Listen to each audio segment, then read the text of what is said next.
السلام علیکم ورحمۃ اللہ وبرکاتہ۔ جہاں لوگ ڈاکٹر کو زیادہ محترم مانے وہ بیمار ذہنیت کے ہے، جہاں لوگ جرنیل کو زیادہ محترم مانے وہ شدت پسند اور وحشی ہے، اور جہاں کے لوگ سب سے زیادہ استاد کو محترم مانے وہی حقیقی تہذیب یافتہ ہیں۔ افلاطون کا قول ہے۔ تو عزیز طلبہ و طالبات، آپ کی درسی کتاب کا سبق نمبر 6 قرطبہ، جس کا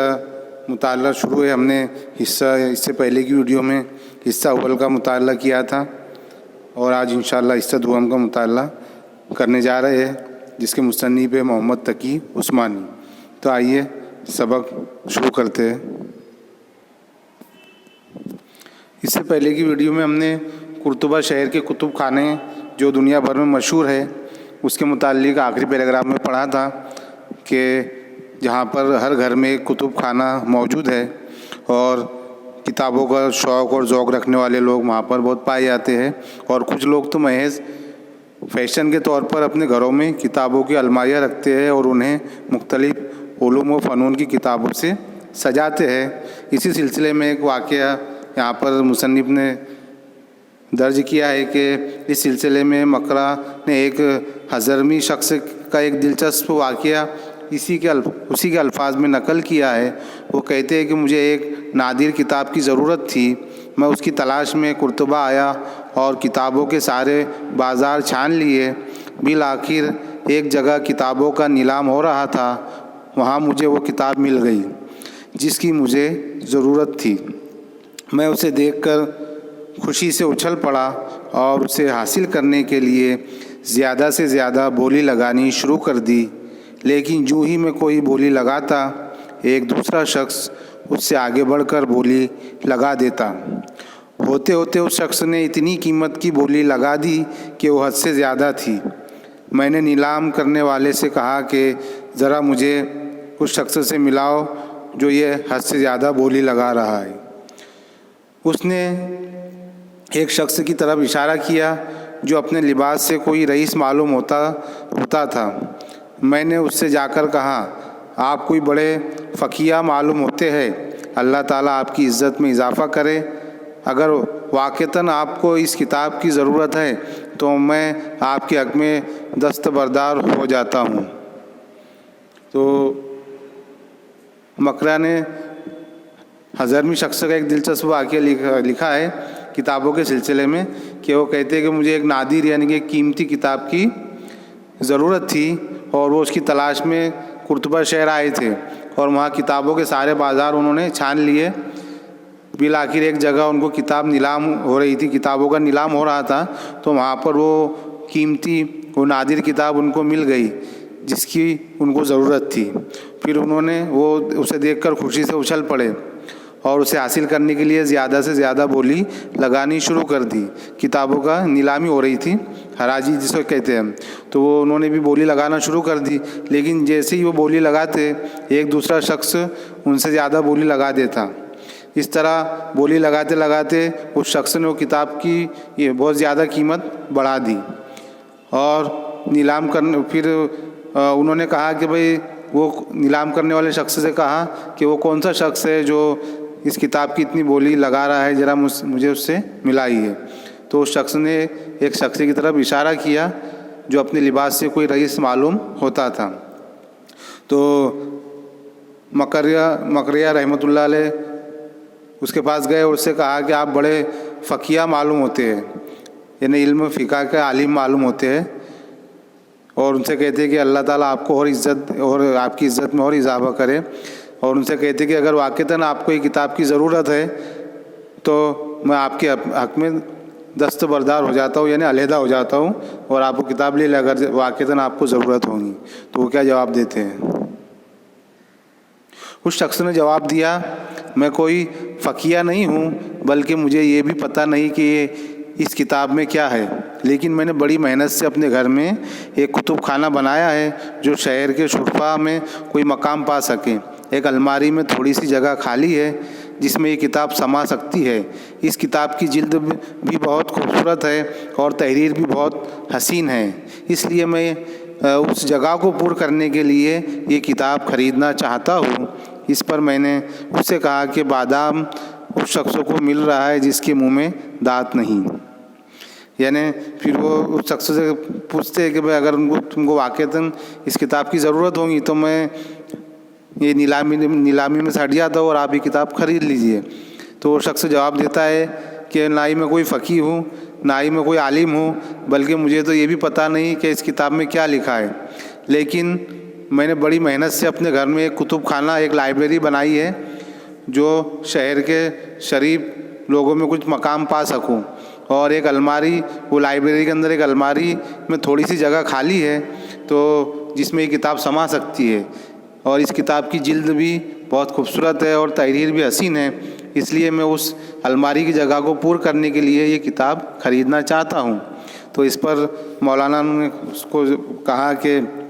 بادام اس شخص کو مل رہا ہے جس کے منہ میں دانت نہیں، یعنی کتاب کی ضرورت جسے نہیں ہے اس کو کتاب مل رہی ہے اور مجھے بہت ضرورت ہے تو مجھے نہیں مل پا رہی ہے۔ ایک مرتبہ قرطبہ کے مشہور علامہ ابن رشد رحمۃ اللہ علیہ اشبیلیہ کے رئیس ابو بکر زہر کے درمیان یہ بحث چھڑ گئی کہ قرطبہ بہتر ہے یا اشبیلیہ۔ تو ابو بکر بن زہر نے اشبیلیہ کی بہت سی خوبیاں کی تو علامہ ابن رشد رحمۃ اللہ علیہ نے جواب دیا، آپ جو خوبیاں بتا رہے ہیں ان کا تو مجھے علم نہیں، البتہ اتنا جانتا ہوں کہ جب اشبیلیہ میں کسی عالم کا انتقال ہوتا ہے تو اس کا کتب خانہ بکنے کے لیے قرطبہ آتا ہے، اور جب قرطبہ میں کسی گویے کا انتقال ہوتا ہے تو ساز و سامان بکنے کے لیے اشبیلیہ جاتا ہے۔ تو ایک مرتبہ مشہور عالم دین ابن رشد رحمۃ اللہ علیہ اور اشبیلیہ کے ایک رئیس ابو بکر کے درمیان ایک بحث چھڑ گئی کہ یہ بتائیے کہ بھائی اشبیلیہ بہتر ہے یا قرطبہ؟ تو ابو بکر زہر نے اشبیلیہ کی بہت سی خوبیاں کی تو علامہ ابن رشد رحمۃ اللہ علیہ نے جواب دیا کہ آپ جو خوبیاں بتا رہے ہیں ان کا تو مجھے علم نہیں، لیکن البتہ اتنا جانتا ہوں کہ جب اشبیلیہ میں کسی عالم کا انتقال ہوتا ہے تو اس کا کتب خانہ بکنے کے لیے قرطبہ آتا ہے، اور جب قرطبہ میں کسی گویے کا انتقال ہوتا ہے تو اس کا ساز و سامان بکنے کے لیے اشبیلیہ جاتا ہے۔ یعنی اس سے اندازہ لگایا جا سکتا ہے کہ بھائی قرطبہ کے جو لوگ تھے وہ علم و فنون کے کتنے شوقین تھے کہ جو دوسرے شہروں کے کتاب، اگر کوئی عالم مر جاتا اس کی کتابیں بیچنے کے لیے وہاں پر قرطبہ آتی تھی، کیونکہ وہاں کے لوگ شوقین لوگ تھے، کتابوں کے شوقین تھے، کتاب پڑھنے کے شوقین تھے، اور اگر قرطبہ میں کوئی گویے کا، کوئی گیت گانے والے کا انتقال ہوتا تو اس کا ساز و سامان بیچنے کے لیے اشبیلیہ آتا۔ تو یعنی اشبیلیہ کے لوگ گیت سنگیت کو پسند کرتے تھے اور قرطبہ کے لوگ علم و فنون سیکھنے کے شوقین تھے، تو دونوں میں کتنا فرق ہے اس بات سے ظاہر ہوتا ہے۔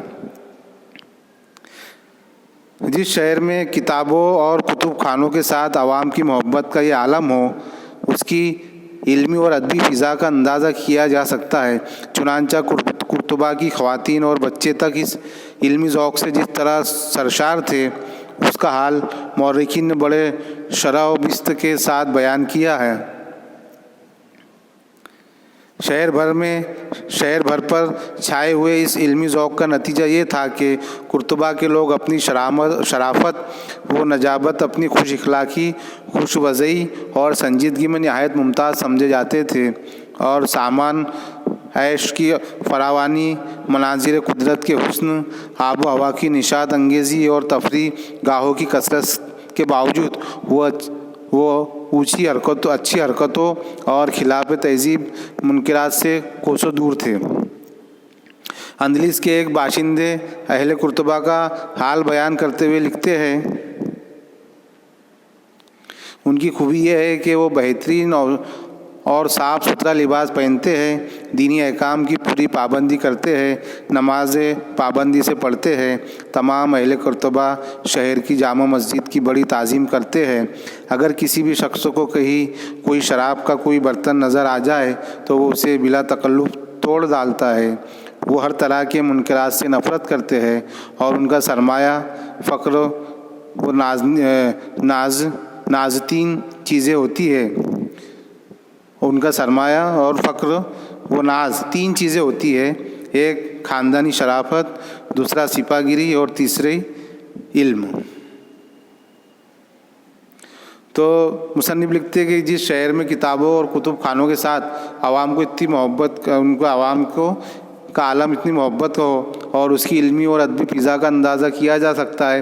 کہ وہاں پر صرف وہاں کی خواتین اور بچے اس علمی ذوق سے جس طرح سرشار تھے، جس طرح ان کا شوق تھا، ان کا ذوق تھا، اس کا حال مورخین نے بڑے شرح و بست یعنی بہت وسیع انداز کے ساتھ بیان کیا ہے۔ اور مورخین لکھتے ہیں کہ شہر بھر پر چھائے ہوئے اس علمی ذوق کا نتیجہ یہ تھا کہ قرطبہ کے لوگ اپنی شرافت و نجابت اور اپنی خوشحالی، خوش اخلاقی اور خوش وضعی اور سنجیدگی میں نہایت ہی ممتاز سمجھے جاتے تھے، بہت مشہور سمجھے جاتے تھے، اور سامان عیش کی فراوانی، مناظر قدرت کے حسن، آب و ہوا کی نشاد انگیزی اور تفریح گاہوں کی کثرت کے باوجود وہ اچھی حرکتوں اور خلاف تہذیب منکرات سے کوسوں دور تھے۔ یعنی قرطبہ کے اندر ہر چیز مہیا تھی، وہاں پر گھومنے پھرنے کی تفریح کی چیزیں تھیں، وہاں پر عیش و آرام کی چیزیں بھی تھیں، وہاں کے جو قدرتی مناظر تھے بہت ہی حسین تھے، وہاں کی آب و ہوا بھی بہت خوشگوار تھی، لیکن اس کے باوجود بھی وہ لوگ اس منکرات سے کوسوں دور تھے۔ یعنی جو چیزیں حرام یا ناجائز باتیں جو ہوتی ہیں منکرات، اس سے وہ لوگ کوسوں دور تھے۔ حالانکہ وہ سب چیزیں وہاں پر مہیا تھی، لیکن پھر بھی ان کو علم اور ادب سے اتنا ذوق تھا کہ وہ ایسی سب حرام اور ناجائز باتوں سے بہت کوسوں دور تھے۔ اندلس کے ایک باشندے اہل قرطبہ کا حال بیان کرتے ہوئے لکھتے ہیں کہ ان کی خوبی یہ ہے کہ قرطبہ کے جو شہری ہیں ان کی خوبی یہ ہے کہ وہ بہترین اوصاف کے لوگ ہیں، صاف ستھرا لباس پہنتے ہیں، دینی احکام کی پوری پابندی کرتے ہیں، نمازیں پابندی سے پڑھتے ہیں، اور تمام اہل قرطبہ شہر کی جامع مسجد کی بڑی تعظیم کرتے ہیں، اور پورے قرطبہ شہر کے جو رہنے والے ہیں وہ جامع مسجد کی بہت تعظیم کرتے ہیں۔ اور اگر کسی بھی شخص کو کہیں کوئی شراب کا کوئی برتن نظر آ جائے تو وہ بلا تکلف، بلا جھجک اسے توڑ ڈالتا ہے، اور وہ ہر طرح کے منکرات سے نفرت کرتے ہیں، ہر طرح کی حرام باتوں سے نفرت کرتے ہیں، اور ان کا سرمایہ، ان کا جو کمائی جو ہے، ان کا جو سرمایہ ہے، اس کو جو فقر اور ناز کرتے ہیں، وہ تین چیزوں پہ ناز کرتے ہیں اور فقر کرتے ہیں، جس میں ایک ہے خاندانی شرافت، دوسرا سپاہ گیری اور تیسرے علم۔ سپاہ گیری کہتے ہیں سپاہی کی حیثیت سے کام انجام دینا، یعنی ایک تو وہ خاندانی شریف لوگ ہیں، قرطبہ کے لوگ جو تھے وہ خاندانی شریف تھے، دوسرا ہے کہ وہ سپاہی کی حیثیت سے اپنا کام انجام دیتے تھے، اور تیسرا ہے کہ وہ علم کے بہت شوقین تھے۔ تو عزیز طلبہ و طالبات، یہ حصہ دوم یہاں مکمل ہوتا ہے۔ آئندہ کی ویڈیو میں ہم انشاءاللہ حصہ سوم کا مطالعہ کریں گے۔ تب تک کے لیے مجھے اجازت دیجیے۔ اللہ حافظ۔